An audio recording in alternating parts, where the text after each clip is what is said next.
We'll remember you forever, Eddie.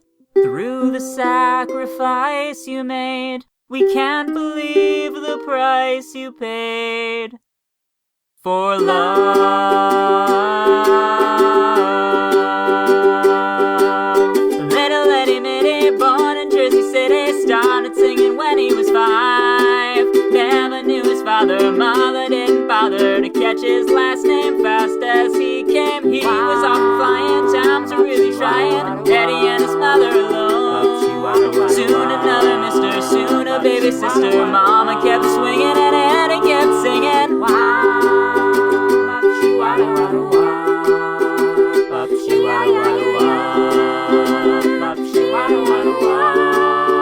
Welcome to Mystery Shack Look Back, a nostalgic time capsule and no spoiler book club of the original Gravity Falls fandom. We are your curators. I am Ella. And I'm Charlie. Ella, we're done watching Gravity Falls. That's right. So why have you woken me up from my nap?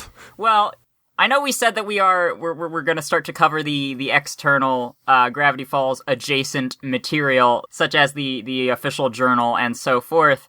But today we're not actually talking about anything directly Gravity Falls related, although Gravity Falls existing is the reason that I know about this and that we're doing this today. Interestingly, we already talked about this exact movie on this exact podcast. We absolutely did. So I'm good to go, right? Well, I guess for context, today or something around today happens to be my birthday. Oh, happy birthday. Well, thank you. Back in March, for your birthday, Charlie, we covered Our Flag Means Death, which is now your favorite thing, I think it's fair to say. It's my favorite show, for sure, yeah. Because you have your list of favorite things. Yeah, I still don't, it can't overwrite the amount that Monkey Island and Homestar Runner influenced my life. Okay. There's no one... That's fair. There's no one in this call that I would have met without Homestar Runner. That's right. So today, we are covering what quickly became my favorite thing and took over my life, the film Phantom of the Paradise. Now, as Charlie said, back in our Little Gift Shop of Horrors episode, we covered an email that we received from our sock opera episode, and that happened as follows. So this one comes from Kitty, she, her. The subject was Faustian Phantom Socks. And it says, "Hey y'all, I adored the sock opera episode, but I can't help but have one of those yelling at my phone about references moments. I love the parallels you drew between the episode and the Myth of Faust, and then delighted with the Phantom of the Opera bits with the cake chandelier concept. But what you're missing is, I think, a crucial addition. The 1974 cult delight, Phantom of the Paradise specifically. Not only is it a then-modern retelling of Phantom of the Opera, but the plot revolves around a rock opera to tell the Myth of Faust. As a bit of a double whammy, it'd be fun to dig into the parallels between Bill and the villain Swan, and the parallel of Gideon pursuing Mabel, the way Swan goes after Phoenix. If you haven't seen this adaptation, I absolutely recommend it. Musical horror comedy seems to be very up your alley. Can't wait to jump into all of the linked material this week. Also, I apologize if you did actually mention Phantom of the Paradise. We did not, because I confess I hyper-focused, blacked out to write this email. Understandable. Cryptically yours, Kitty, she, her.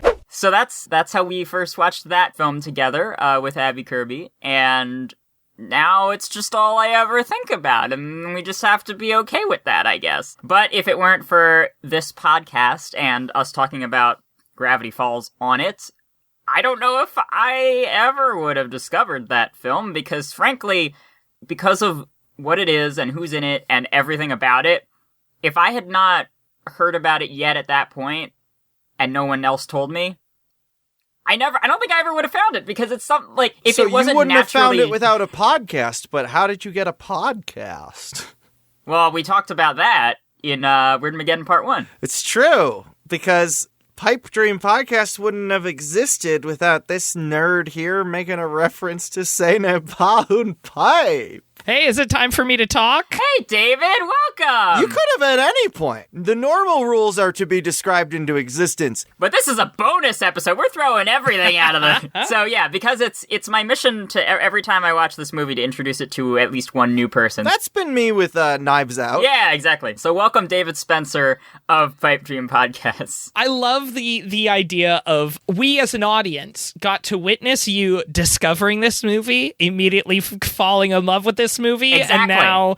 In something of real time, through this podcast, you can track me watching it for the first time and going, that was really good. And talking about it for a small segment of that podcast, and now just being like, this needs to be its own episode. We need a complete count from the Discord of how many times you said ink doesn't mean anything to me.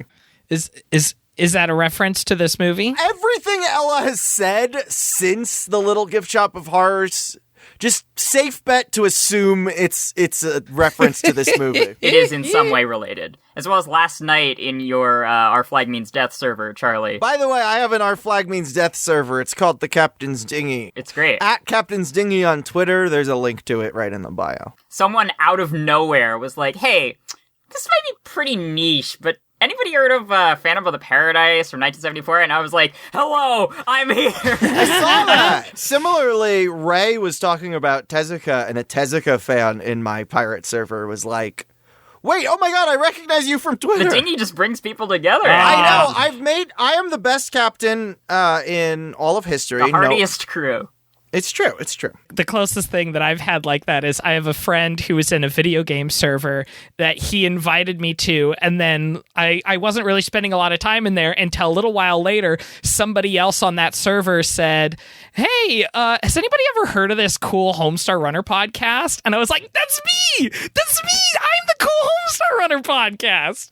That was very exciting. Yeah, it's a good novelty the first couple times it happens. Then about the fifth time you enter a Twitch stream and everyone stops paying attention to the streamer because they recognize your username, you're like, hey, I don't want this. Yeah. I get it's cool to be like, where someone will mention it and not realize that it's you, so you get to have that moment of like, oh yeah, that's me.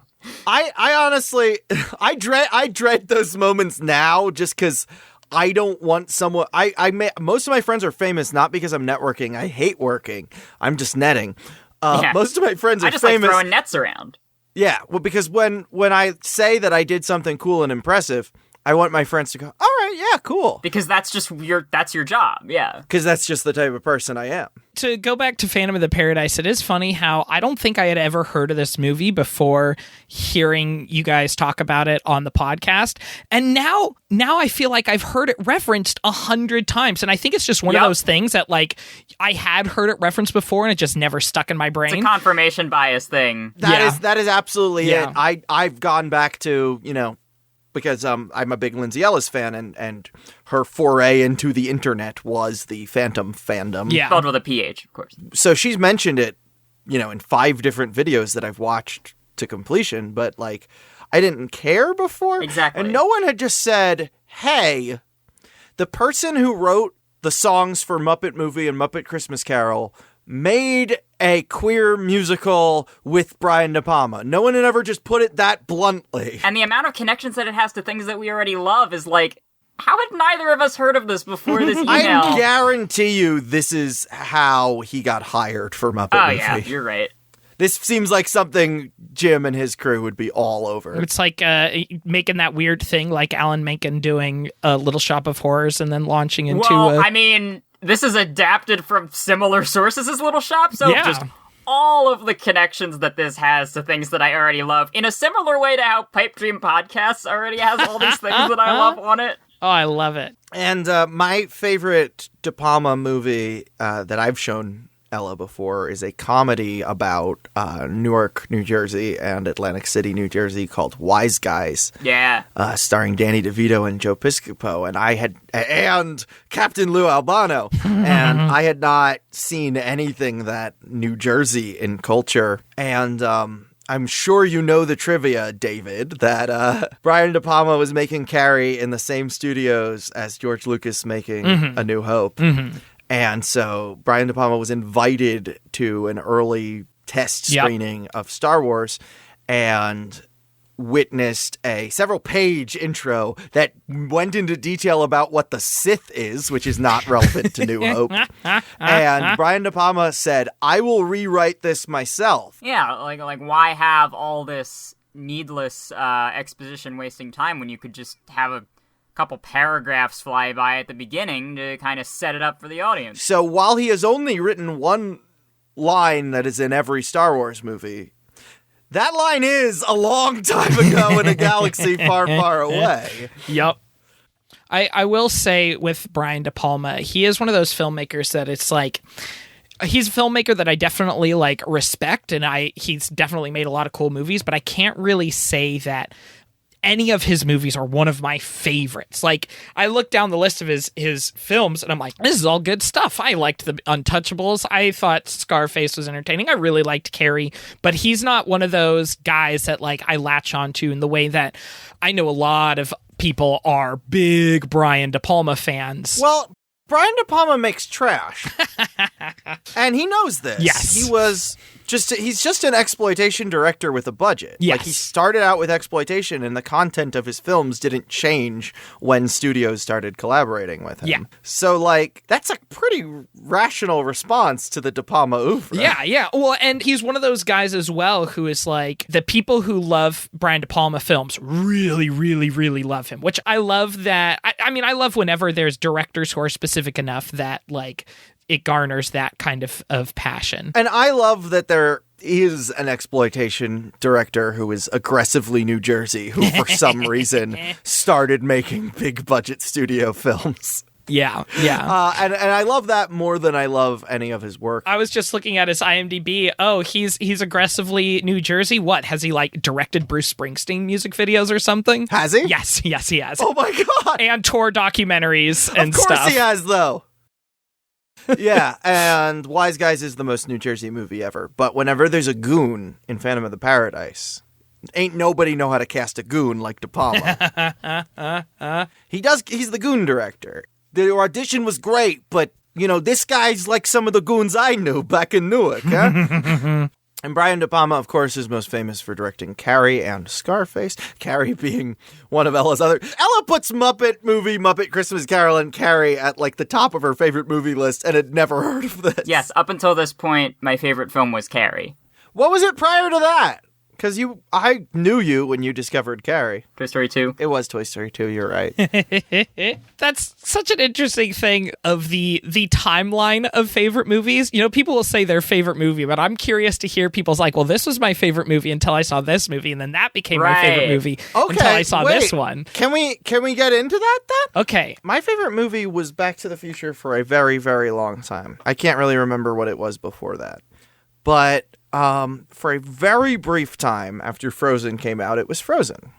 Because I am an extrovert and my friends were very depressed and thus I couldn't socialize. And I was like, this movie understands me. Yeah. And that kind of petered out as the rest of society got tired of Frozen. And then it went back to being Back to the Future until... within the time I've known you, it has shifted to Pirates of the Caribbean. Because when we did the dubs, I used to like it as an extension of my Monkey Island fandom, because everyone jokes that it has all these parallels that are way too close to just be genre staples. Yeah. But, you know, while we were preparing for the dub, I was like hyped for the dub. I didn't want to lose my energy for the dub, but I couldn't rewatch the movie or I'd memorize the lines and destroy the real-time fandom. Mm-hmm. So I would watch the behind-the-scenes stuff instead. And I'm like, this movie is fascinating. Right. And I started to get, like, friends specifically to talk about Pirates of the Caribbean with. And I'm like, oh, I think this is my favorite movie. Yeah. Or the second one, I think, Dead Man's Chest, probably. I really like how clear all of the character motivations are in that one, except for the 30-minute Cannibal Island scene, which doesn't do anything. They shot that before they wrote the movie. So I think as a small child, before I would have been able to vocalize what a favorite movie was, my favorite movie would have either been Toy Story or Phantom Menace, and it probably went back and forth between those two. We're big Toy Story and Phantom Menace fans here. Me and Ella, like, legitimately. I'm a big fan of films that have Phantom in the title. Yeah. And then I think around middle school, this movie came out that was like the start of me like being able to vocalize that I liked film and choose a favorite movie, and that would have been Stranger Than Fiction. I was really into that movie when it came out. The Will Ferrell one. Yeah. I've never seen it. I haven't revisited it. I don't know if it holds up, but I feel like my memory of it is that it would still hold up for the most part. And then late high school and into college, my favorite movie was, I'm a little bit embarrassed by this, but I'll say that the craft of the filmmaking is still good. It was The Social Network. Okay. No, I was rewatching The Social Network recently, and it's a very solid film. The craft is incredible. I think the implications of the real life Mark Zuckerberg, it makes it unfortunate. That, and I have since come to absolutely despise Aaron Sorkin scripts. Sure. And it is the Sorkiniest Sorkin script. But what I will say is that the reviews that came out in 2010 say, you know, why would you invent that Mark Zuckerberg is a terrible person when he's just a normal guy? All of the reviews on Wikipedia are like, why would you just make up bad things about a person? Why would you just slander this dude? Now that we understand... This movie was far too nice to him. Well, that's exactly it, though. It was absolutely ahead of its time in that way. Yeah. I disagree that it's the Sorkinist script, because when you get into anything that Sorkin has ideas about politics on, that's when it gets real dicey real fast. Sure. I just find the fact that Mark Zuckerberg talking like a Sorkin character is a character flaw is strange when everyone talks like a Sorkin character. They're like, this is it. You always have to be right. You always have to win every conversation. It's like, and you don't? You're also written by Aaron Sorkin. Yeah. Did you not notice? And then for a while after that, I would like bounce around between a couple of favorites. I would say Boyhood was one of my favorites. I would say Charlie Chaplin's The Great Dictator was a favorite movie. I would call The King of Comedy from Martin Scorsese a favorite.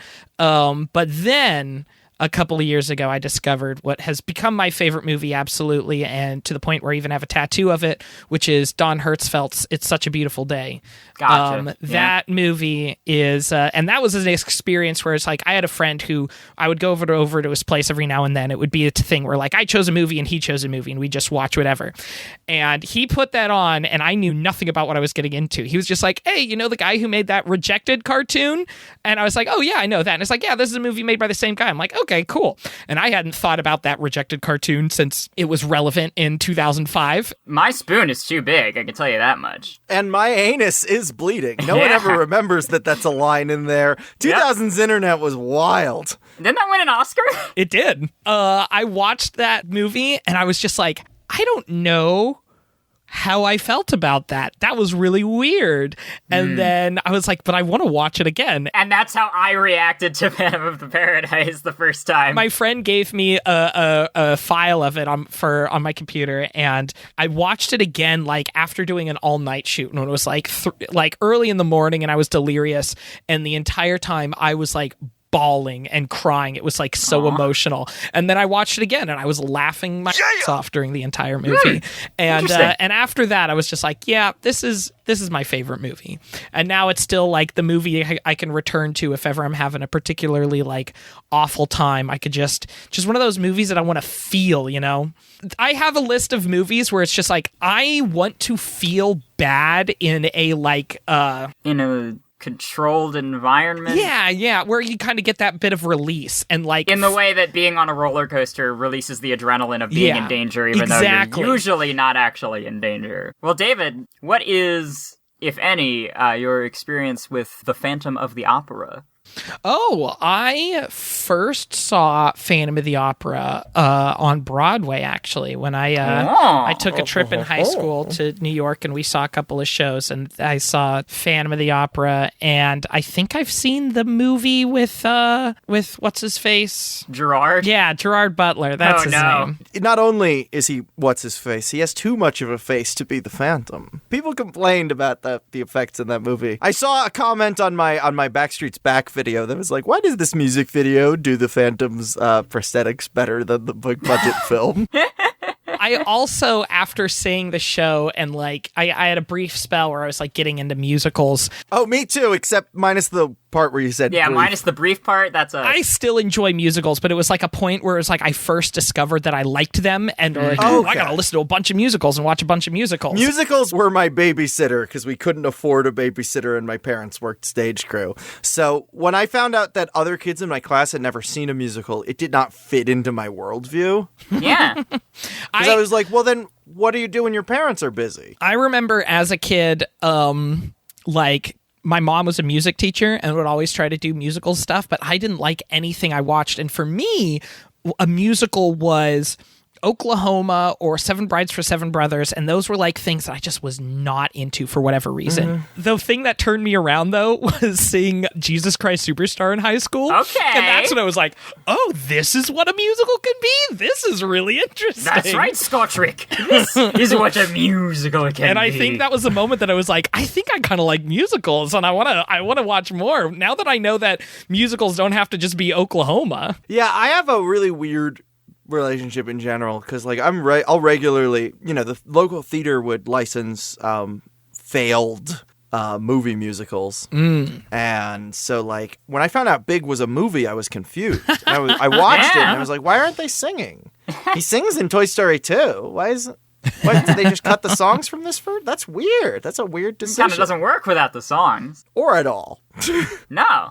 Because it is a movie about a grown woman falling in love with a 14-year-old boy. Well, it's a rom-com. The other thing I'll say about Phantom of the Opera is that after I was getting into musicals, there was one summer where I tried to write a screenplay for Phantom of the Opera, but it's high schoolers. Okay. And that was fun. I don't think I got very far with it. Well, there's a Goosebumps musical that is Phantom of the Opera in a school play where they are putting on Phantom of the Opera as the play, and then it happens to them. It's really weird. I am obsessed with like taking a well-known story and putting it into a different genre, which is one of the things I'm very excited about for this. Yeah, because, okay, let's get into it then. Phantom of the Paradise is a rock musical horror comedy film, and we could just end the synopsis there and I would be down. Written and directed by Brian De Palma and scored by and starring Paul Williams. Of course, as Charlie said, writer of The Rainbow Connection and all the other songs from Muppet Movie and Muppet Christmas Carol. Marley and Marley! Woo! Yeah, it was released on Halloween, October 31st of 1974. The film is a loosely adapted mixture of Gaston Leroux's 1910 novel The Phantom of the Opera and the German legend Faust, including the play Dr. Faustus by one Christopher Marlowe, or Kit Marlowe, as well as there's a bunch of other references to other classical literatures and things that I don't want to spoil yet, but we will get into those.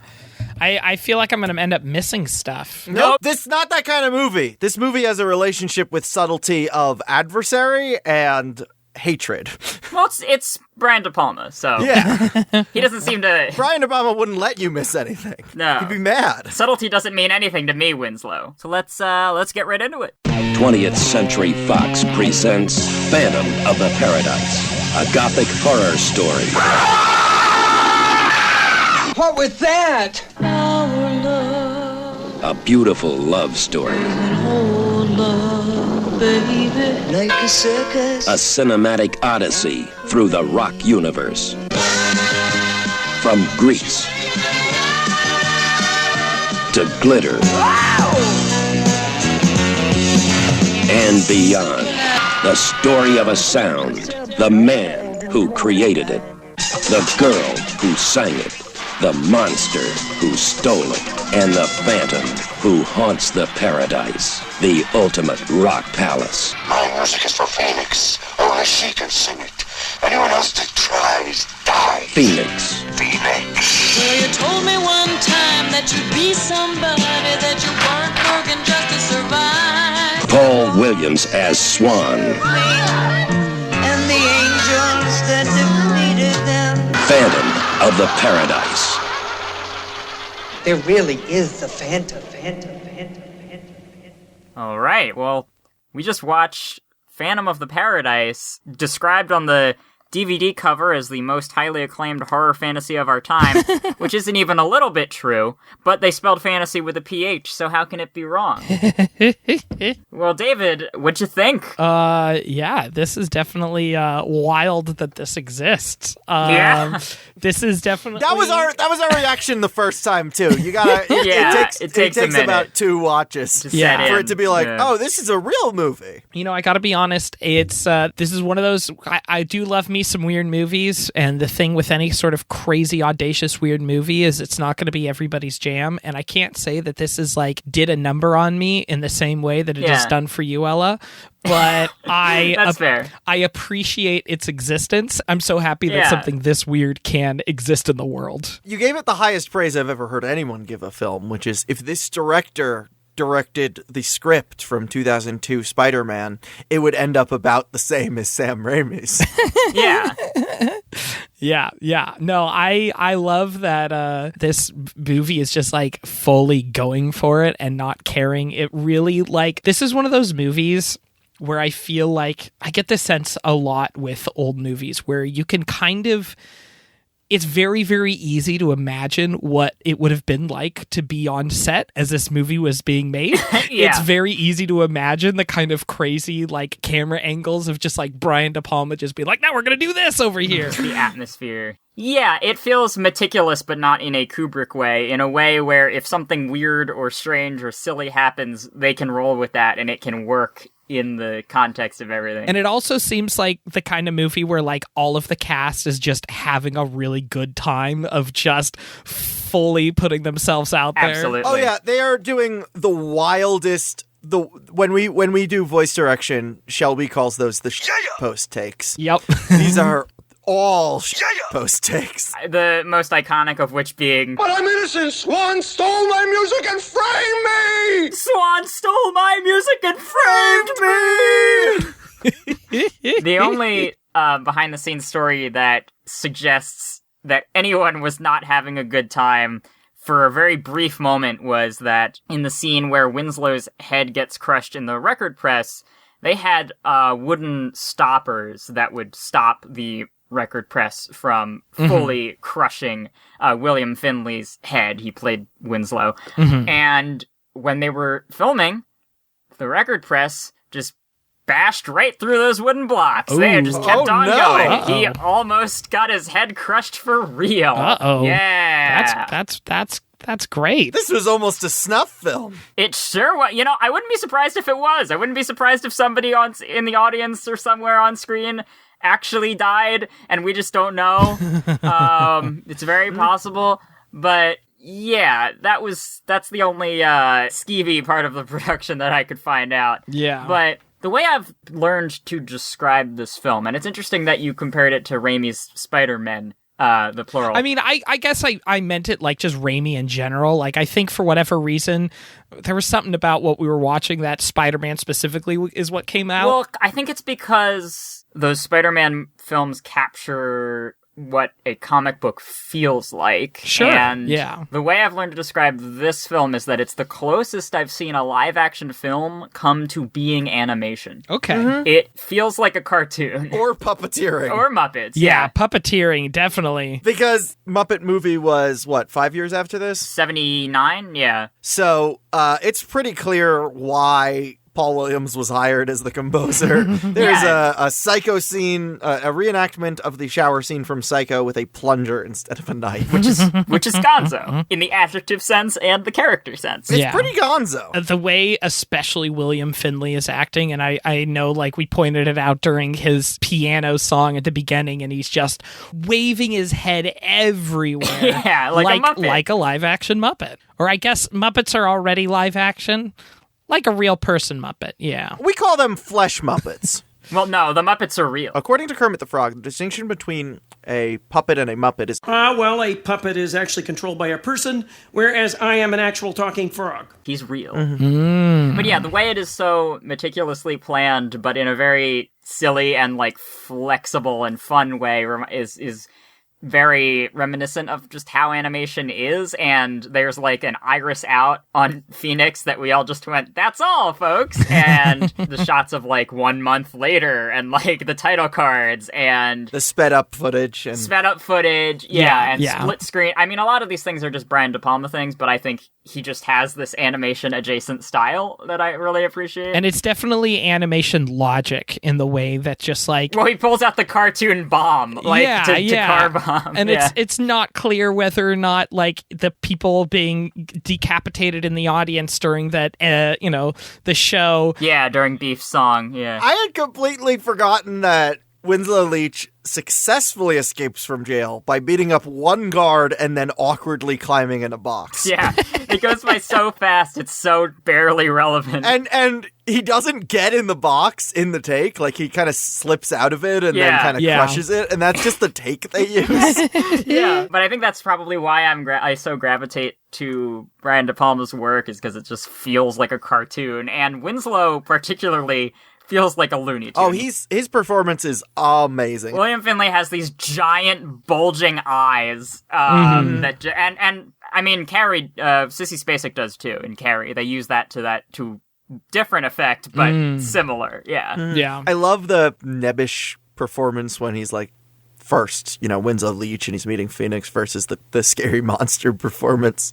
Yeah, he's emoting under the mask. With his mouth, he stretches his mouth really big because we can't see the rest of his face. Yeah. Which looks exactly like the mouth of Sauron from Lord of the Rings, the way that he's like, especially the way he's talking. Lord of the Rings, the extended edition. Oh, that's right. He's not in the original cut, is he? No. Did Sauron go to Sing Sing and get all his teeth ripped out and replaced with metal? Well, this is the mouth of Sauron. That's a totally different person. Yeah, the mouth of Sauron. Got arrested. He gets arrested at the end. But yeah, let's see. Winslow, let's go down the list here. Winslow has giant bulging eyeballs. He's able to produce a cartoon bomb out of nowhere. He dresses up as a lady to try to fool his nemesis.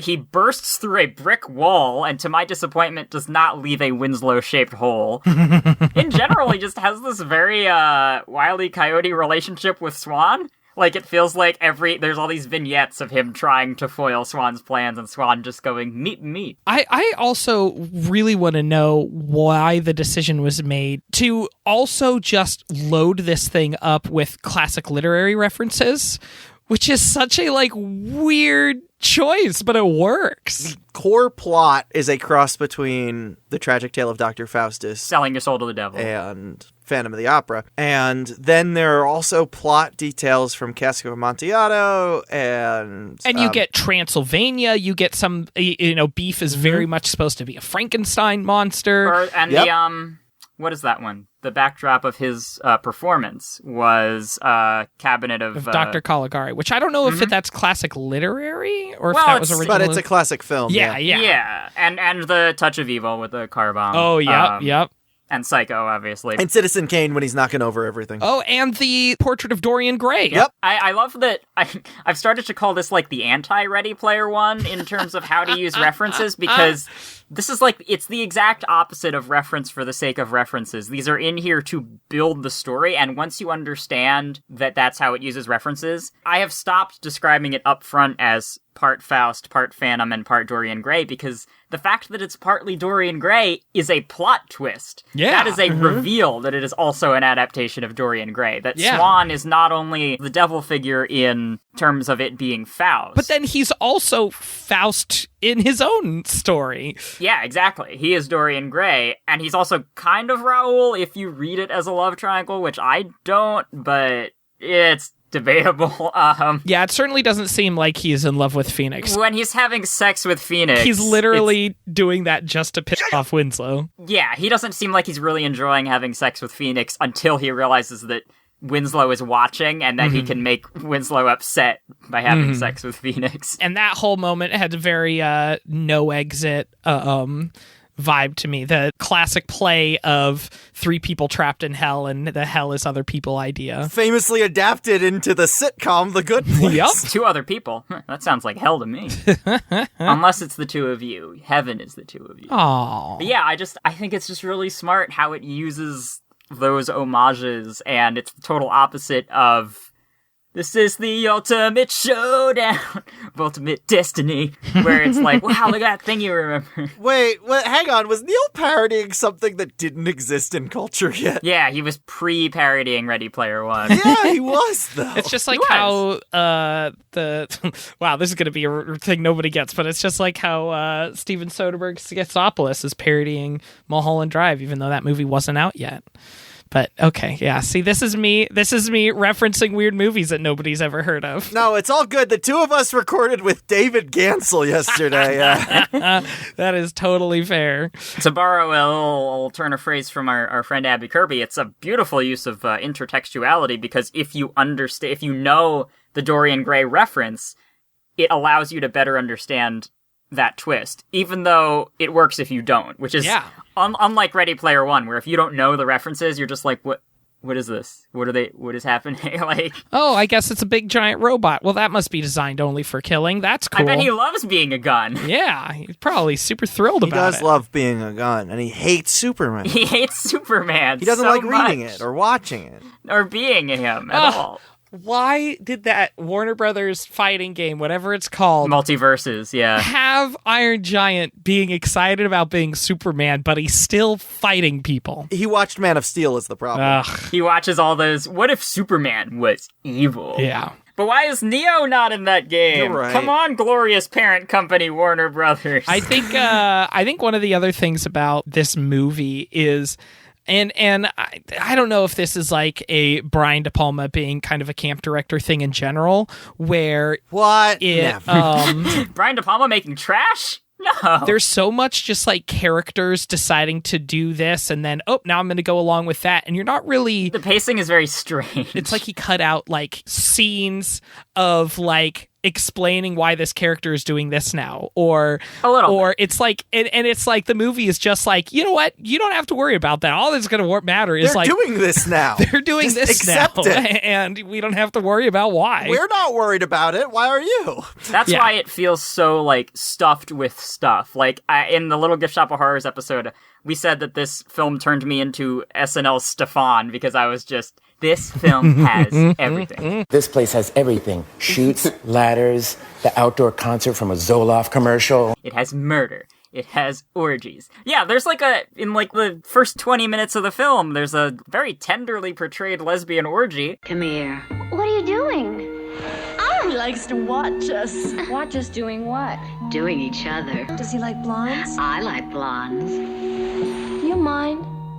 I hate to bother you, but that's right. Just hold me close. We don't mention that again. Don't worry about it. Rod Serling from The Twilight Zone narrates the opening. Don't worry about it. That's not gonna... You forget about it by the end, because there's so much that goes on in this very tight 90 minutes. I think it's straight up just 90 minutes long. I don't think it's that long at all. Yeah.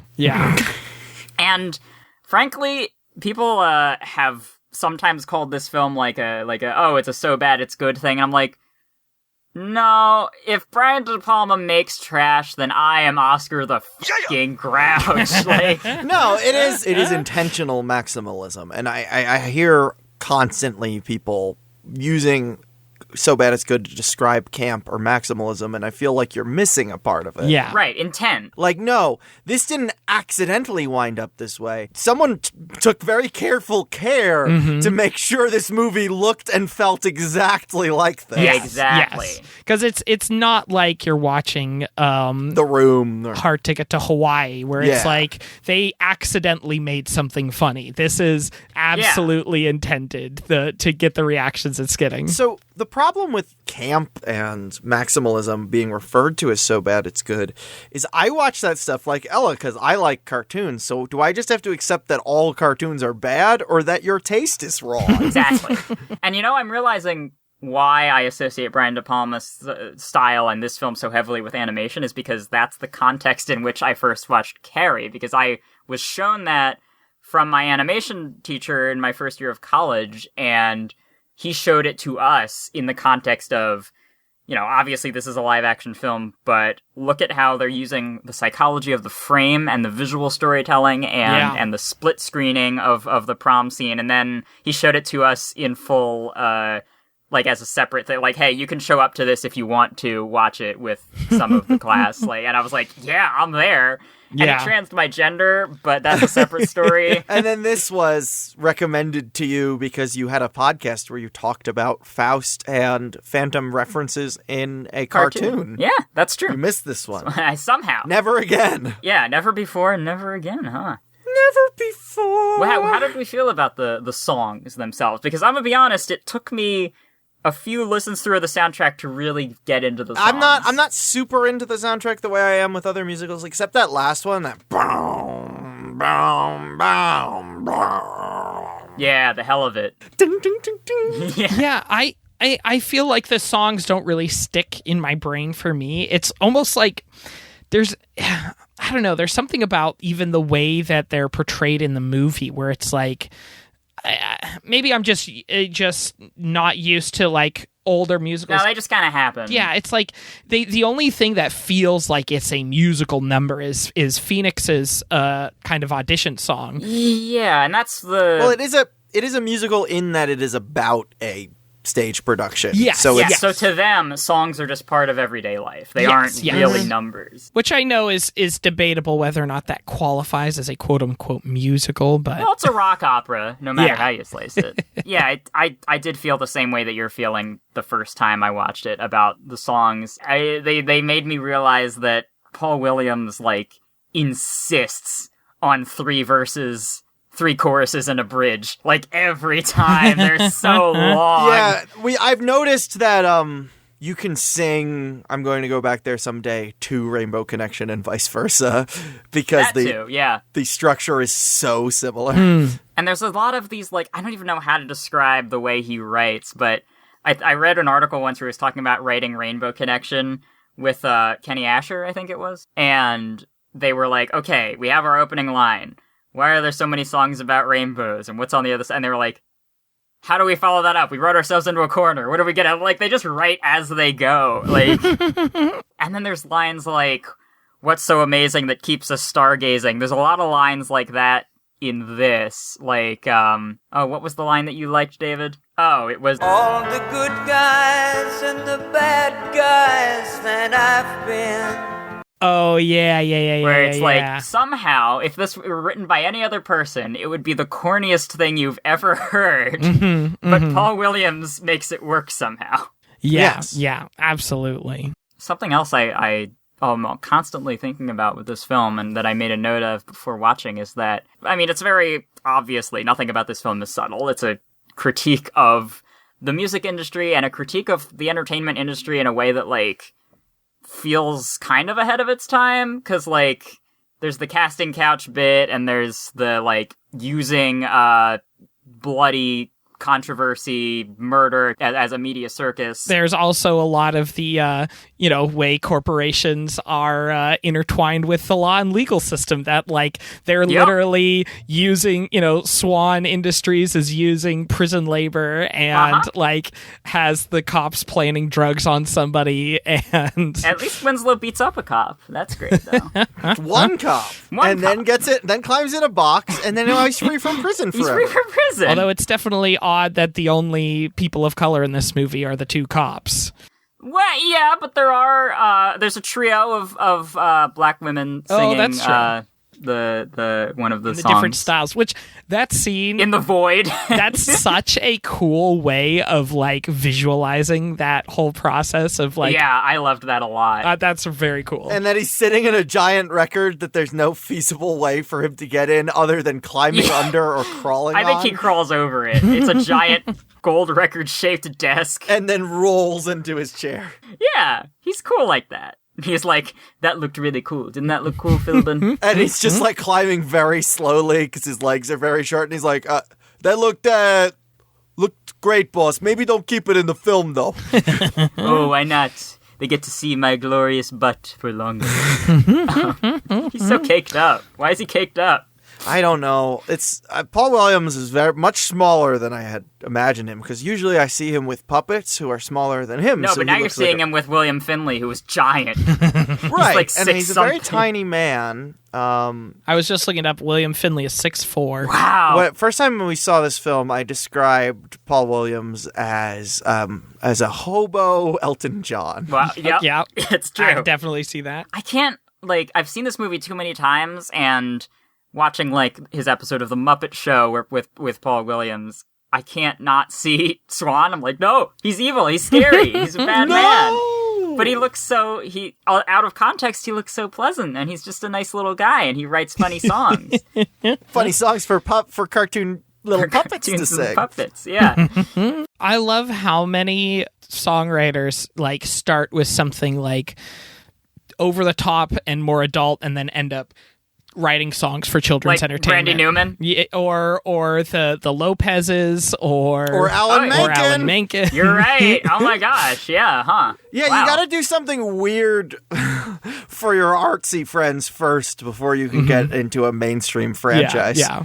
Well, I like what you pointed out about the corruption of big entertainment industries, because it feels like it is critiquing capitalists and artists almost equally, because Winslow, even before he becomes a scary monster man, sucks. Yeah, he sucks. He sucks. His first scene, he physically assaults Philbin over the suggestion that one of his songs would be covered by a band that he deems lesser, or too commercial. I think the Juicy Fruits are gonna dig it. The Juicy Fruits? I'm not promising anything. First one. I'm not gonna let my music be mutilated by those grease balls. I'm the only one who can sing Faust. And he does not care one iota that Phoenix was swept up and sexually assaulted in her quote-unquote audition. All he cares about is that Swan is notified that he wrote the music. Won't he just let me sing? That was awful. What's the matter? Philbin tried.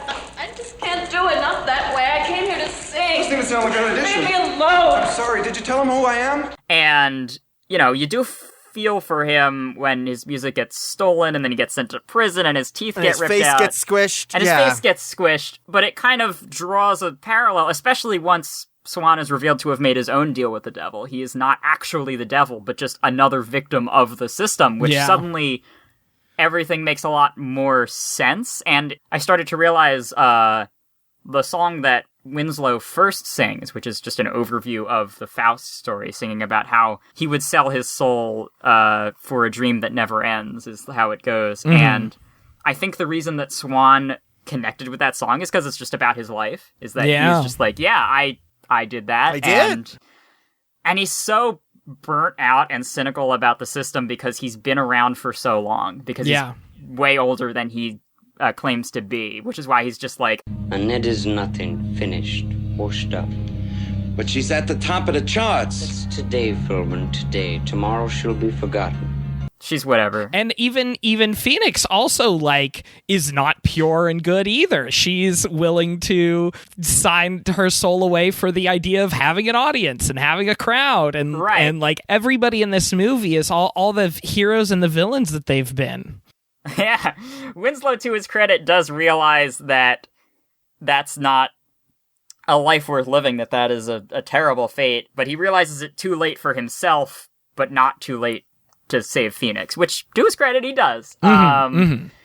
But Phoenix's audition song, Special to Me, I think also encapsulates this theme, because the lyrics are about Caught up in your wheeling, dealing, you've got no time left for simple feeling. Well, you told me one time that you'd be somebody, that you weren't working just to survive, but you're working so hard that you don't even know you're alive. And it's maybe you can just be a person instead of dedicating your life to this piece of art, because Charlie, what did Chumbawamba have to say about that? I thought that it mattered. I thought that music mattered. But does any of it bollocks? Not compared forward to how people matter. We'll be singing Exactly. when we're winning. We liked this line because it says pipe dream, but Until your pipe dreams become obsessions. is Winslow's entire arc. He has this dream of being famous for his music, and it consumes him, and it destroys him. She says, Working so hard to be somebody special, not working just to survive. Well, you're special to me, babe. and it's like, yeah, focus on the relationships in your life, maybe, instead of frittering your life away on this piece of art that you consider more important than someone's life. Like, why don't you just let Beef sing it, huh? Why do you have to kill Beef over this? What's with all the beef with Beef? Yeah, where's the beef? It's painting that as like, I don't know if it's saying that it is equally bad, but I think that's a nuance that's debatable. But it is saying that, like, yeah, you're not really that much better than Swan in terms of what you value. It's funny because this is a thought I've had with, like, a trend in movies, and specifically I feel like is one of the reasons why music biopics have fallen out of fashion. So this is the kind of thing that, like, if I was somebody who would make video essays, I would put a lot more research into this. But right now, this is just kind of off the cuff, stray thoughts I've had, where I feel like when I was younger, I feel like I saw a lot of movies that were about people giving it all up for their art, and, like, especially music important artists. Yeah, especially music biopics, but you would also get stuff like The Prestige, which is about people literally ruining their lives for their art. Mm-hmm. And then I feel like we started to get to a point where movies started to go, yeah, but is it really worth it? And, like, kind of trying to ask that question. Like, I feel like Whiplash is a movie that's trying to ask, is it really worth it to kill yourself for the art? I actually hated Whiplash because my answer was always no. And so it pauses that question the whole movie. And I'm like, no, it's not. No, stop doing that. It's obvious. Yeah. And then it never fully answers it either. No, and it leaves it open-ended for the audience, which is why it won so many Oscars. Yeah. But as a person who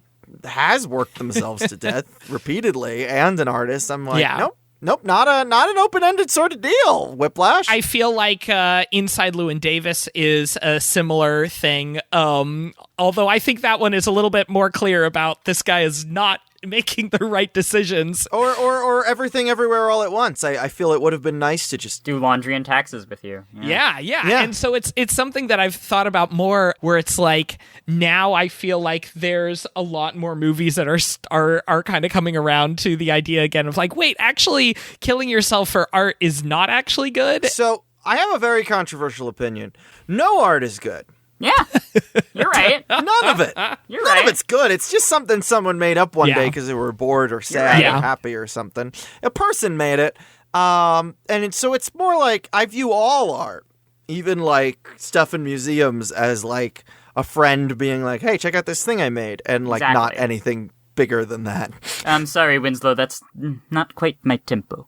If I ever find one of these lying around again, I swear to God, I will feel like a pig. And I feel like with this movie in particular, it's also interesting to think about, De Palma's even referencing filmmakers who are notoriously destroying everybody's lives for their art. He's referencing Hitchcock. He's referencing Orson Welles. I feel like he probably does, maybe not as critically as he should be, is a fan of those two, but I don't know him personally, so who's to say? I think that this is the kind of movie where I don't expect Brian De Palma to have thought about it as philosophically as I'm thinking about it now. I think the reading of it is there. The reading of it that is arguably more ahead of its time. I'm not saying that it's not there. I think this is actually one of the powerful things about art, is that artists just start making something that feels right and don't even necessarily analyze why it feels right, and only after the fact can, like, put together, like, oh, this is what this is about. There's a great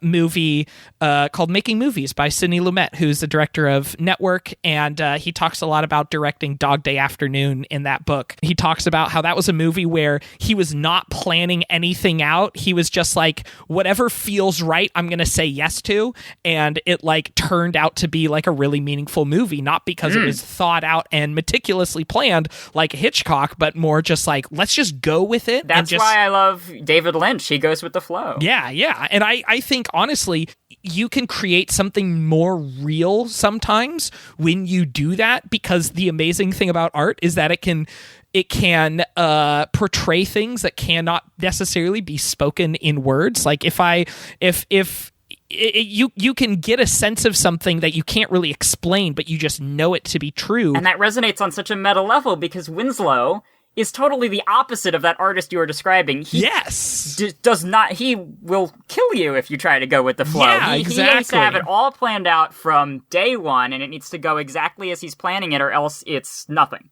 It's worthless. Yes. And he's just as self-absorbed as Swan is. He just cares about different things. Yes. It seems like...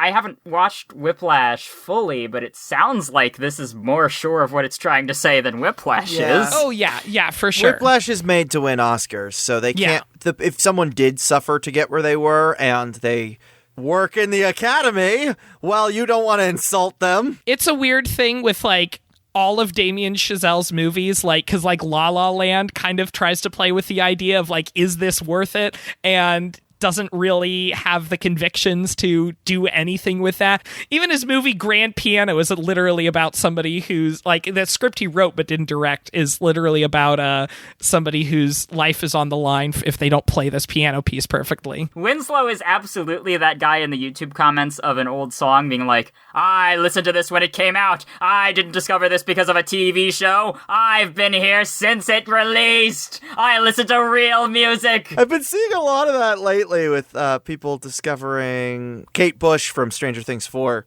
And they're like, if you tell me you heard of Kate Bush from Stranger Things 4, I will unfollow you. And then other people Winslow. I bet everyone who's tweeted stuff like that has a very popular song that they embarrassingly learned from a TV show, a movie, or a commercial. Every single one of them. R.I.P. Winslow Leach, you would have hated cover bands. He would go to like one of those Beatles cover bands and be like, they're just doing the like, yeah, that's the point. You're not the Beatles. You'll never be the Beatles. And I don't even listen to the Beatles. I only listen to the recordings with Pete Best. The Quarrymen, you mean? Yeah. The whole conversation about, like, the way this portrays, like, everybody in the entertainment industry being bad. Yeah.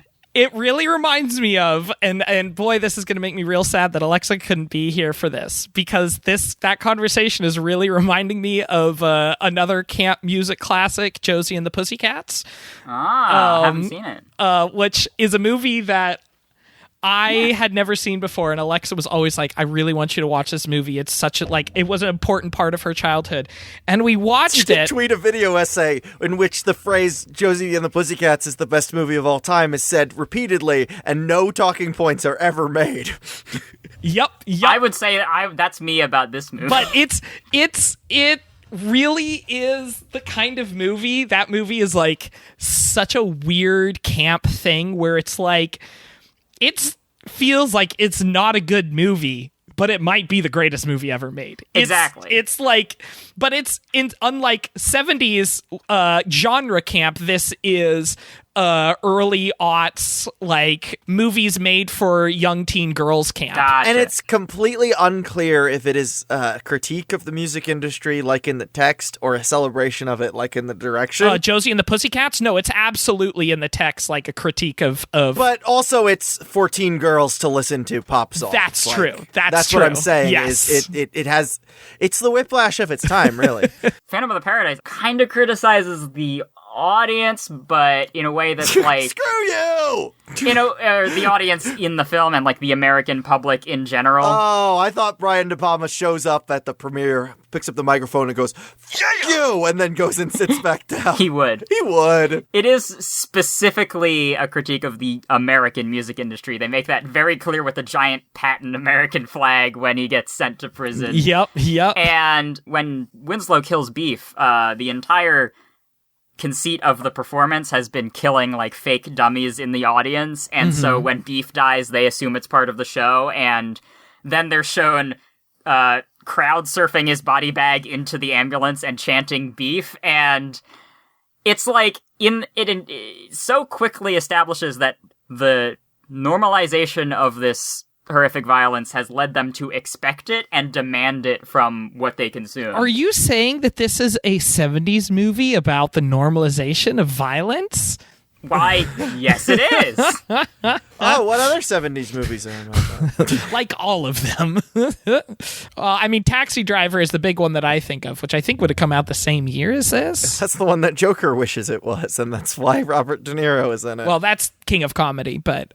both, though. There's Taxi Driver yeah, that's references. true. The fact that it establishes, like, that this is something that the audience is being shown and then they reflect it, like, it's not just because the public is stupid. They have just been manipulated by the same system that has been manipulating everyone inside it, including Swan. Yeah. Because he's very concerned with his self-image and he wants to stay young forever. That's what drives him to make a deal with the devil. Which is kind of a weird thing where it's like, the ending of this movie is like, he saves Phoenix and gets her out of this whole situation.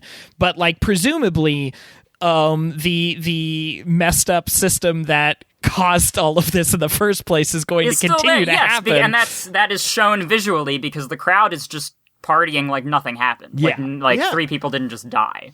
Which is also a weird thing to think about, that like, at the same time, we know that this didn't start with Swan being evil. That Swan himself was also brought into this, and it's this whole it's this never-ending chain. But good thing it's all over and better now. Because we got the bad guy out of the White House, so we're fine now. Right, yeah. By the way, when that one woman comes up and be like, oh, I know him from high school, and she was like, you look old enough to be his mom. She looked the same age to me. I don't know, maybe I'm just bad with ages, but she looked perfectly fine. I mean, they also didn't, like, you know, there's a lot of visual stretches, because Winslow's messed up face at the end, if you pause, it looks pretty bad. It looks just like paper mache. It is latex on top of his face, not even blended too. Yeah. Or I just had this thought, is his face look like that, not because he aged a whole bunch, but because his Dorian Gray was literally set on fire and it had the same... that. No, I was talking about Winslow's messed up face, but Swan's messed up face... His face looks like that because Winslow destroyed the tape that was keeping him alive. But at first I thought it was supposed to be that, like, oh, that means he ages all that amount that he didn't age before. Oh, that's how old he is, yeah. But I was like, that's kind of weird to do for old age if that's what it's supposed to be, but I guess it's... bleeding out of his face. Yeah. That's how Brian De Palma thinks people age. He chose... poorly. I think we've mentioned beef so much, but I think we just have to get right into the beef. Where is the beef? In a coffin, shipped from Transylvania. Oh, see, he's from Transylvania. Come on, people. Gentlemen, I give you the future. Beef. So, the character is kind of a 70s stereotype of what a gay man is. A 70s stereotype of what a gay man is female. Yeah, they rely so heavily on feminine equaling being a gay man that he just reads as trans femme to me. Like, wears curlers in his hair. Literally has gender on his face at the end. Right, he has both the male and female symbol combined. Yeah. It's not quite the trans symbol, but it's almost there. And the little thing on his cheek, like, changes every scene. When he's first introduced, it's a Jolly Roger. And then it's a shamrock. At one point, it's, I think, the Scorpio sign. Of course Beef is a Scorpio. Obviously. I mean... Oh, my goodness. Born on Halloween, right? Yeah. Get ready for an unexpected trip when you fall screaming from an open window. Work a little bit harder on improving your low self-esteem, you stupid freak. That's Beef's horoscope for today. That sounds about right. I really want to know, like... So there's so many weird decisions in this movie, but that all seem to have a theme, whether it's like a lot of things reference classic literature or a lot of names are birds or references to birds and stuff. Beef is the only one who is not a living animal, and Beef dies sooner than everyone else. Oh, okay. I didn't even think of that because I was just like, why Beef? Yeah. Beef is such a weird... Also, in Transylvania, everyone is named after meat. Yeah.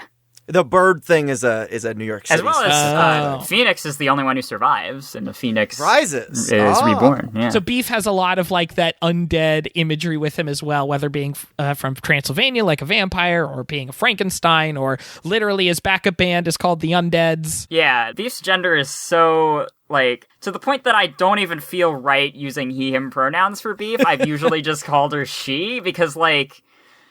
I have not watched the Rocky Horror Picture Show, and I do not want to. Have you watched it, David? I have not. Okay, but I think everyone who has seen both says that this is what Rocky Horror wants to be, and I believe them. Mm-hmm. These came out around the same time. This came out slightly before, I think the year before. But and culture chose wrong. I mean, it was all about Tim Curry. Yeah. They were like, Yeah. we like them equally, or maybe this one's even a little better, but this one has Tim Curry, and we want his career to explode. And they were often double billed together, I think, awesome. in theaters. But, like, yes, Tim Curry is fantastic, and Tim Curry, if he had been in this movie, would have I would have probably exploded out of joy. He couldn't. He was busy being in a lesser film. From what I have seen of his character, I find Beef more easily reclaimable than Frankenfurter. Then a sweet transvestite from transsexual Transylvania? What? Yeah, because Beef has a lisp and acts feminine, but beyond that... is the voice of reason. And beyond that is not specific enough to really be offensive to any particular group. You know that Rocky Horror is made by a trans person, right? Yes, the most transphobic trans person in the world. Richard O'Brien is trans, is third gender, and has been taking estrogen for about 2 decades. But also doesn't think that I'm a woman. No, does not. But Brian De Palma probably doesn't care. Yeah. You broad? All right, good. Come this way. And they even show, there's a little of that in here too, because they come so close to doing a really horrible man in a dress joke. But I think what makes it work is the fact that, yes, Winslow dresses up as a woman to infiltrate Swan's mansion and get him to notice him, but the other girls in the orgy don't care that this is someone who is maybe trans. They're just like, I don't know, you're hot, I want to kiss you, hold me for a little bit. It's the 70s.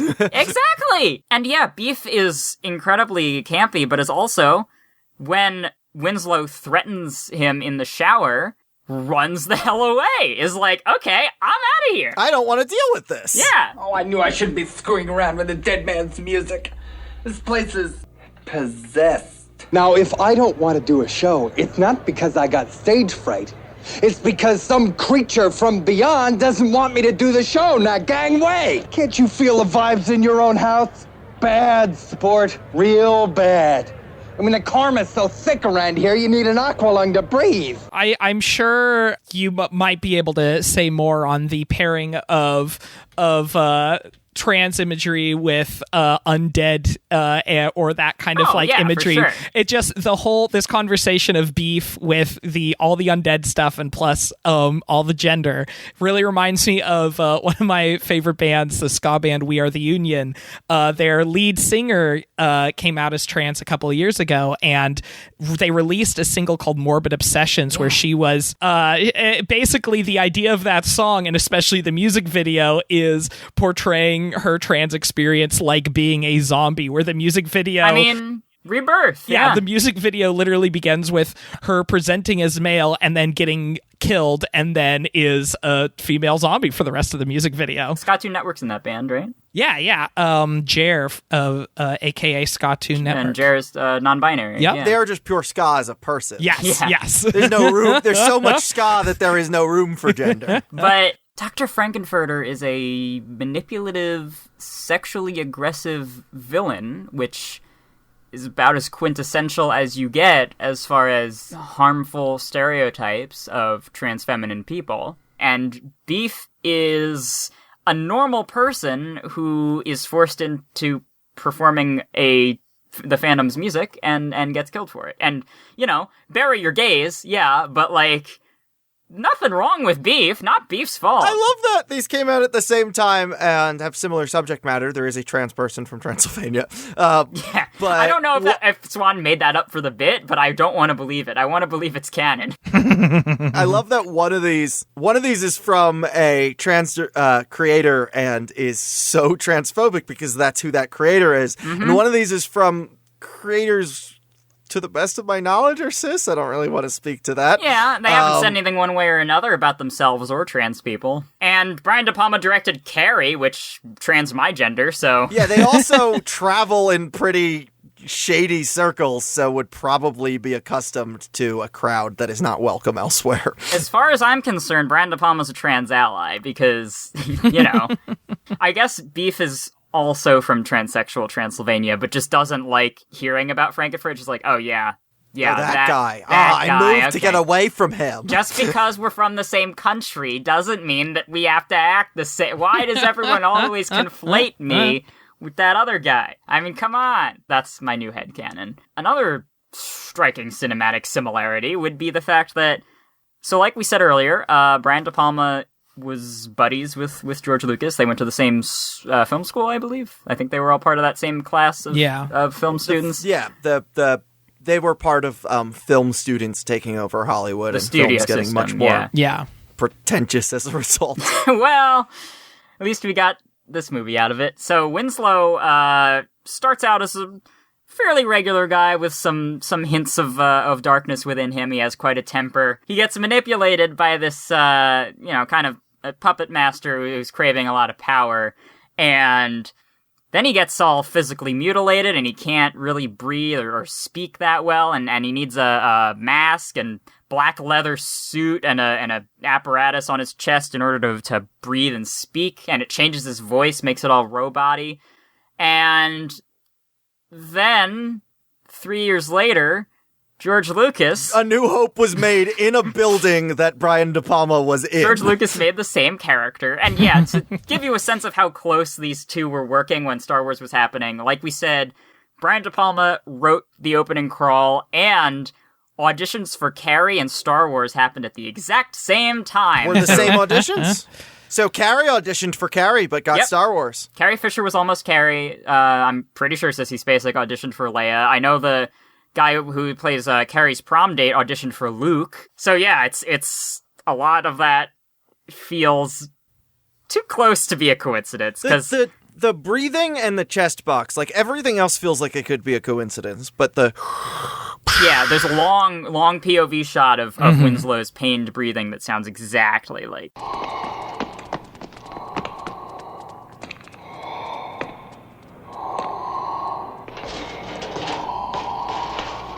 And he works in a sort of orb of solitude, a meditation chamber, kind of like Vader's. But I think that one's probably coincidental. He needs to make the Rogue One dad jokes. Yeah, you're right. I think for as good as Winslow is at killing and murder, he doesn't really have the one-liners, though, does he? He doesn't really have that down. Choking on your ambitions. I think someone at some point, I don't remember if it was William Finley, Brian De Palma, or George Lucas, made like a joke about like, oh yeah, that was definitely ripped off. But like, whoever made that joke was close enough to the situation to know that they weren't joking. So this is the birth of Darth Vader. Yeah. It really is. It is. It's the birth of Darth Vader as well as the birth of Daft Punk. Daft Punk exists because of this movie. Mm-hmm. And because of the imagery of a masked figure singing very synthesized and robotic is why Daft Punk exists. Yeah, and that is why Paul Williams is featured on the Daft Punk song Touch. That's correct. Another connection to Carrie is that Sissy Spacek was the film's set dresser because... her then boyfriend, now husband, Jack Fisk, was the production designer, and she had this story about how she was doing the dressing for one of the sets and did it so poorly that they lost a whole day of filming because she was not experienced. Oh no! And then there was that time she accidentally showed up in a mirror of a shot that was supposed to be in an empty room. Oh wait, that was a different set dresser. Well, he did decide to cast her because she looks really creepy, but that was at an audition. That's the bad guy, but don't tell anyone.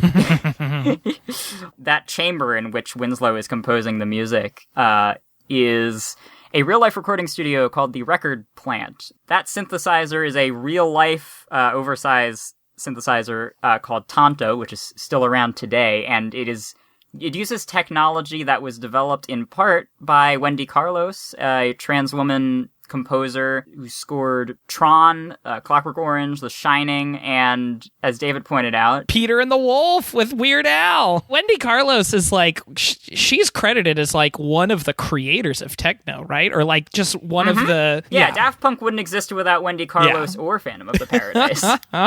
So this is a very trans movie. Oh. Now that I'm learning that techno is a very trans genre, I'm like, why didn't I piece that together on my own? It makes sense. I have seen readings of this film that are talking about how both Winslow and Swan are attracted to Phoenix's voice more than Phoenix herself, and Winslow wants his words to be sung in her voice, so he basically wants hers as his voice. And Swan keeps talking about, well, you'd give me anything, would you give me your voice? And it's an interesting reading. The way he kept saying that, I expected him to literally take her voice, like in some weird Ursula. way. Yeah.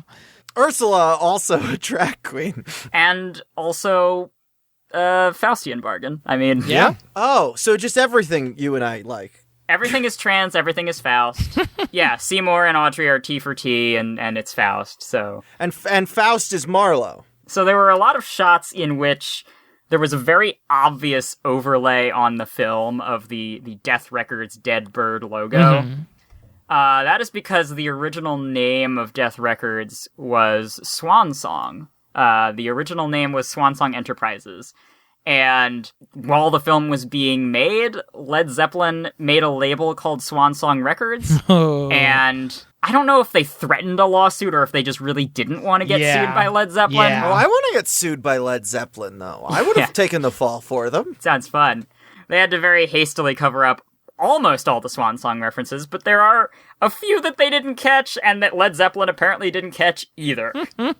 So that works out for them. Mm-hmm. Okay, there's one, though. All of the goons have death on their backs. Yeah. Was that something that they... Because that looked like it was actually practical there. That might have been shots that were filmed after they found out. Oh, okay. It was during filming that they found out they couldn't use that name. Yeah. And that's exactly like what sets De Palma apart from a Kubrick or a Hitchcock, in my opinion, because a Kubrick or a Hitchcock would have been like, it has to be Swan Song Enterprises. That's how I wrote it. That's how it has to turn out. And De Palma's like, okay, stuff happens. I get it. Bada bing, bada boom, baby. Mm-hmm, Yeah. And granted, like, I'm not trying to lionize De Palma here, because Carrie does start out with a long tracking shot of a high school locker room with fully naked women, and the actresses are of age, but the characters are not. Which is interesting. This is an interesting cinematic choice. I mean, he is an exploitation director. And so, like, what allows him to write camp better than other directors is you would not meet gay people or trans people traveling up and up in high society in the 70s. Yeah. Like, because he's an exploitation director from Newark. He knows a lot of different types of people. Yeah. Yes. And I feel that there's a lot you could say about him being problematic, because he is, and he wears it on his sleeve. He would wear a sign that says problematic if you gave it to him. Yeah. But there's just certain things in his work, certain depictions of underprivileged people that are better than other things at the time, in my opinion. Yeah, I'd say that's about right. He would. If you gave Brian De Palma a sign that said problematic to wear on his neck, he'd put it right on. He would. If you gave Brian De Palma a pet-shaming sign, he'd wear it with pride. Yeah, I peed on the carpet. What are you going to do about it? I haven't watched any interviews with him. I'm just assuming that's how he talks. Yeah, I think so. It sounds about right. I think he talks like Philbin. So Phantom of the Paradise, despite opening on Halloween of 1974, not super successful in America, but in Winnipeg, Manitoba, which is in Canada. Shout out to my boy Scott who's listening. Oh, hey Scott. Scottrick. Winnipeg represent. The sweet guinea pig of Winnipeg. Where it opened on Boxing Day of 1974, which is the day after Christmas Day. In Canada. Here, it's just the day after Christmas Day. You there, boy. What day is it? Oh, it's a Boxing Day, I think. Then there's still time. All right, sure there, man. Have a good day there. I hate Boxing Day. Box humbug.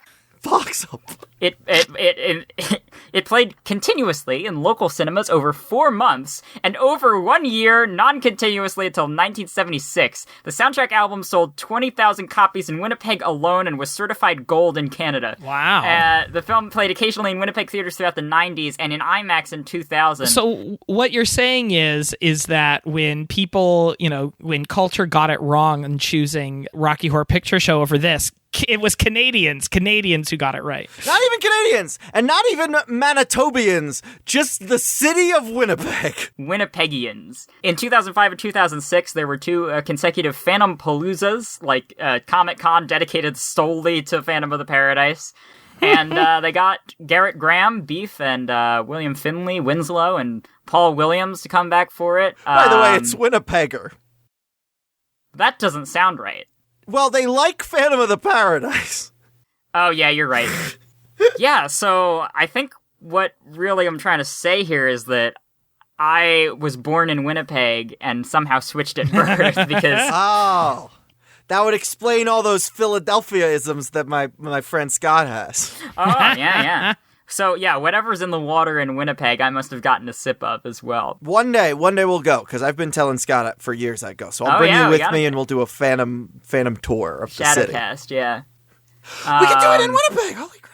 Exactly, they'd love it. It's probably the place that you're going to have the most success to be able to do it. Even though culture did choose wrong, Jessica Harper, who plays Phoenix, was unfortunately in Shock Treatment, the sort of sequel to Rocky Horror. So unfortunately, she did have to, at one point, speak to and work with Richard O'Brien. In the universe where culture chose this, does Paul Williams voice the grandfather in Phineas and Ferb?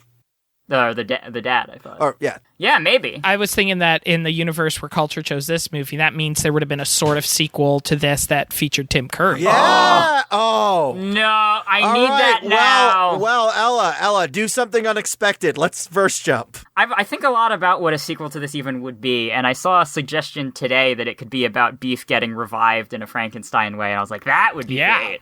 But I always thought it could be a prequel about Swan, in the same way that Star Wars focused on Anakin in their prequels. You could focus on Swan. Then there'd be a George Lucas cameo. Yeah, as the guy guarding the bridge. I'm gonna need a red herring first. And then we'll see whoever the evil record contract producer is for messing with Swan's life, and then their weird twist of how they became evil. Who stole Swan's music and framed him. And another thing that I've thought a lot about what could be supplemental material to this film, I think it's time to answer that question that has baffled mankind and Swankind for generations, namely, what's the attraction?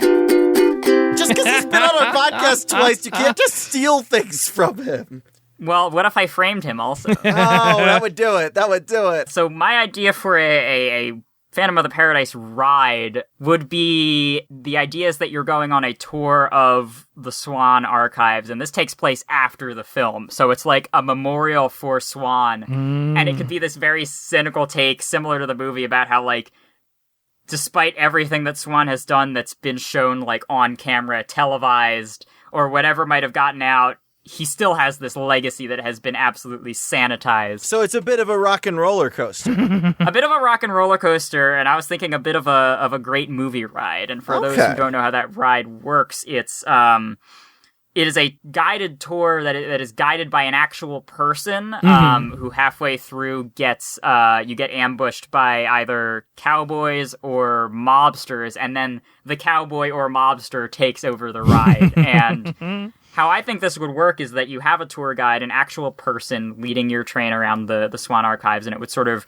recap the events of the film, but from a skewed perspective, from a perspective that makes Swan look good, from a perspective that, like, the way that someone who, gets Me Too'd gets their reputation sanitized or what have you.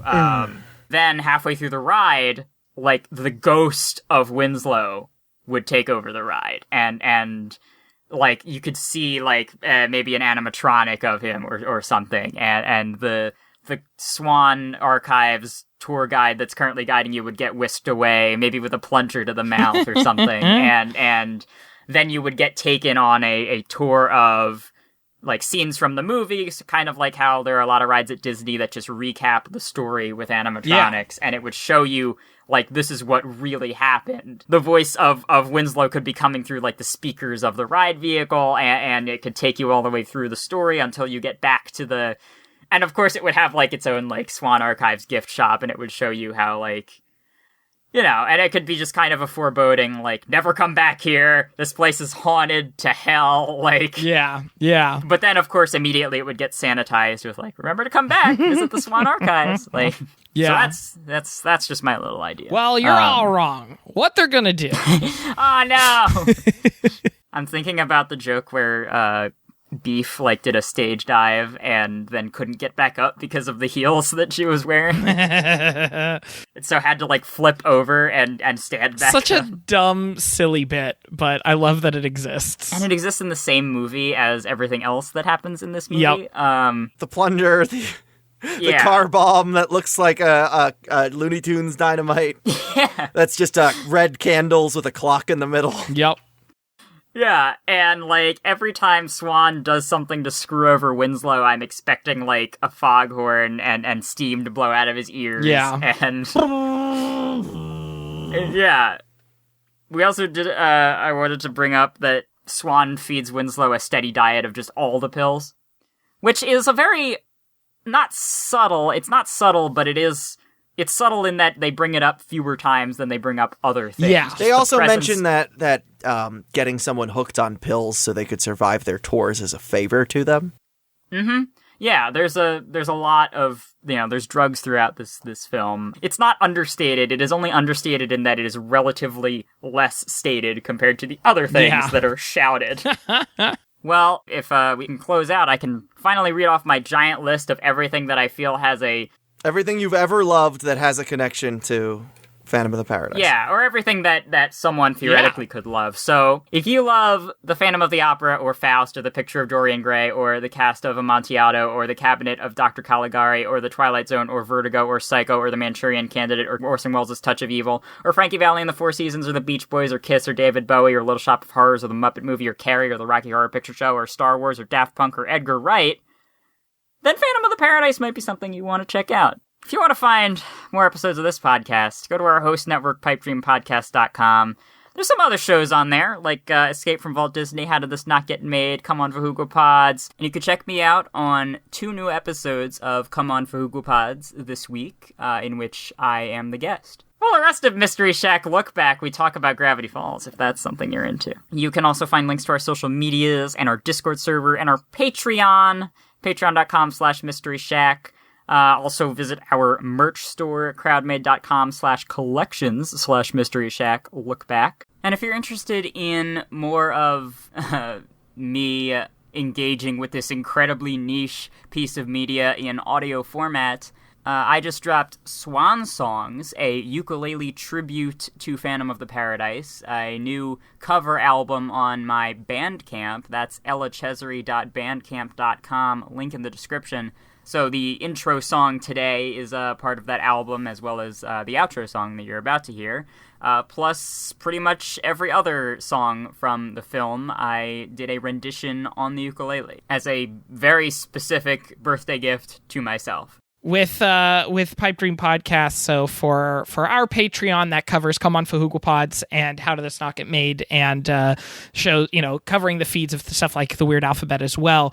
We have a Patreon goal to get a VeggieTales podcast made, and we actually released, by the time you're hearing this, you should be able to find the pilot episode of our podcast, Pod Made You Special, which is posted on our Patreon page, but you do not have to be a patron to listen to it. Patreon.com/Pipedream Patreon. You can also find that links on our website, pipedreampodcast.com. Well, thank you so much for stopping by to watch my favorite movie ever and to talk about it, David. This has made my birthday extra special. I'm so glad. Thank you for inviting me along. I always love hanging out and talking stuff with you guys. It's not really a birthday unless you're spending it with your podfather. Oh, it's true. That's why I bought a melodica for my birthday party.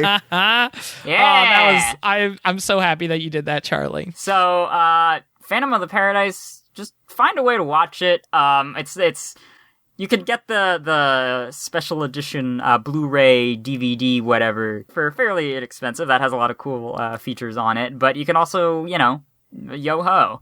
I don't think anyone's making money off this anymore, so don't worry about it. The studio is, and Phantom of the Paradise doesn't like that. One way or another, just find a way to watch it, and you'll understand everything about me and my life, and Charlie's life too, I think. And then play Monkey Island.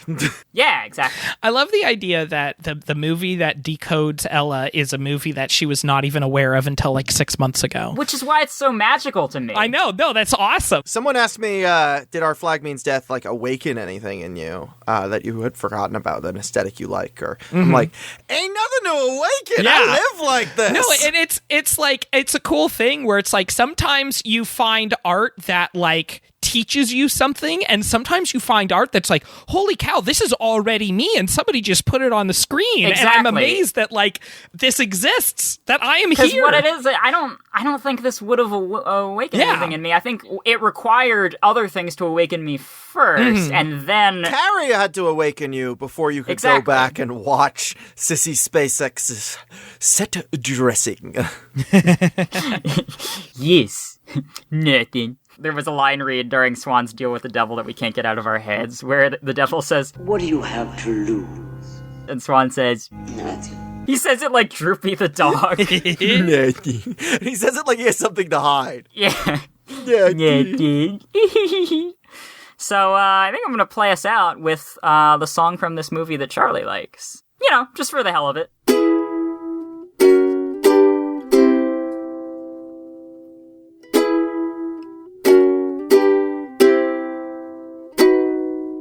Roll on thunder, shine on lightning. The days are long and the nights are frightening. Nothing matters anyway, that's the hell of it. Winter comes and the winds blow colder. Well, some grew wiser, you just grew older. And you never listened anyway, and that's the hell of it. Good for nothing, bad in bed. Nobody likes you and you're better off dead. Goodbye, we've all come to say goodbye. Goodbye. Born defeated, died in vain. Super destructive, you were hooked on pain. And though your music lingers on, all of us are glad you're gone. If I could live my life half as worthlessly as you, I'm convinced that I'd wind up burning too. Love yourself as you love no other. Be no man's fool, be no man's brother. We're all born to die alone, you know that's the hell of it. Life's a game where they're bound to beat you, and time's a trick they can turn to cheat you. And we only waste it anyway, and that's the hell of it. Good for nothing, bad in bed. Nobody likes you and you're better off dead. Goodbye, we've all come to say goodbye. Goodbye. Born defeated, died in vain. Super destructive, you were hooked on pain. And though your music lingers on, all of us are glad you're gone.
Thursday.